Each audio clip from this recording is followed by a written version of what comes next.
Here we have a General Electric microwave.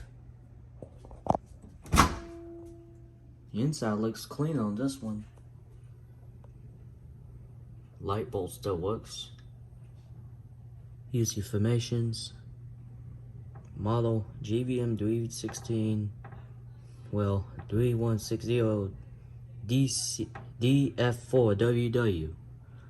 And here's the date code, manufactured July 2018. So this thing's a couple years old, 3 years old now.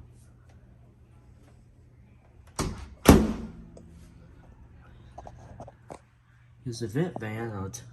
Well, we have the service light and the vent fan on the bottom.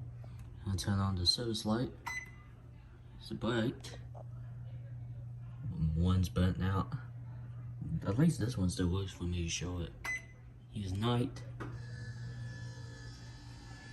And you can turn it back off and test the vent fan.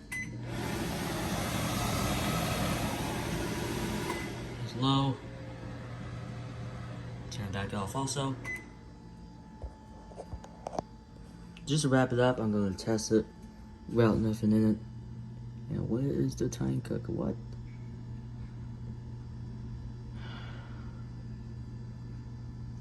Oh, there we go.